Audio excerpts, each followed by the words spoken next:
யோசிச்சு பார்க்கணும். சரிங்க, பைபிள் படித்தா என்ன நடக்கும் சொல்லுங்க பார்க்கலாம். எதுக்கு பைபிள் படிக்கணும் சொல்லுங்க சொல்லுங்க.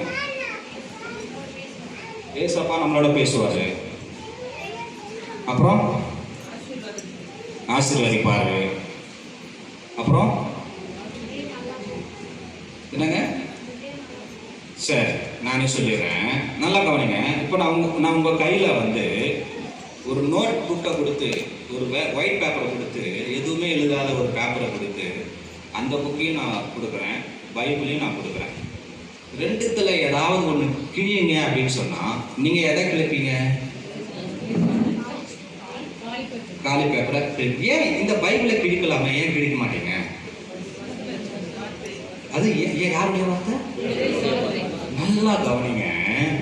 ஆண்டவருடைய வார்த்தை இந்த பேப்பர்ல இருக்கிறப்பவே இவ்வளோ வேல்யூ கொடுக்குறமே, இந்த வார்த்தை எனக்குள்ள இருந்தா நான் எவ்வளோ பிரகாசிக்கிறவனா இருப்பேன்.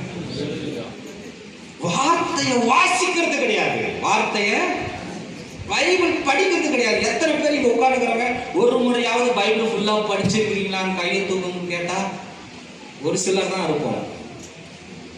யாருக்காவது எப்பா நான் கண்ணா மூடத்துக்குள்ள ஒரு முறையாவது இந்த பைபிளை ஃபுல்லா படிச்சிடணும் இந்த ஆசை வரணுங்க.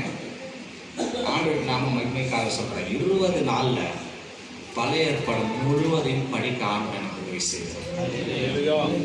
ஒரு முறையாவது இந்த பைபிள் ஃபுல்லா படிச்சிருக்கீங்களா கேட்டா டைம். பிசாசு நேரத்தை திருடி கொண்டிருக்கிறான். அவனுக்கு தெரியுங்க, நீங்க ஜெபம் பண்ண ஆரம்பிச்சீங்கன்னா பெரிய ஆளா வந்துடுவீங்க. அவனுக்கு தெரியும், நீங்க பைபிள் படிக்க ஆரம்பிச்சிட்டா பிசாசுக்கு இடம் இருக்கு. இயேசுவானவர் வேத வசனங்களை கொண்டு பிசாசை ஜெயித்தார். ஆமென். ஏன் எதற்காக நாம் வேதத்தை வாசிக்க வேண்டும்?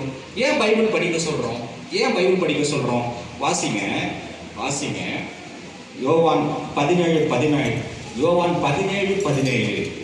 உமது சத்தியத்தினாலே அவர்களை பரிசுத்தமாக்கும், உம்முடைய வசனமே சத்தியம். யாருக்கெல்லாம் பரிசுத்தமா இருக்கணும்னு ஆசை இருக்கு? உங்களுக்கு ஒரு ரகசியம், இந்த சத்தியம் உங்களை பரிசுத்தமாக்கும். இந்த சத்தியத்தை வாசிக்க வாசிக்க வாசிக்க எனக்குள்ள ஒரு பரிசுத்தம் வருங்க. இது இந்த வசனம் என்னை பரிசுத்தப்படுத்துகிறது. என்ன படுத்துது? இந்த வசனத்தால உங்க சிந்தையை நிரப்புங்க. இந்த வசனத்தால உங்க இருதயத்தை நிரப்புங்க.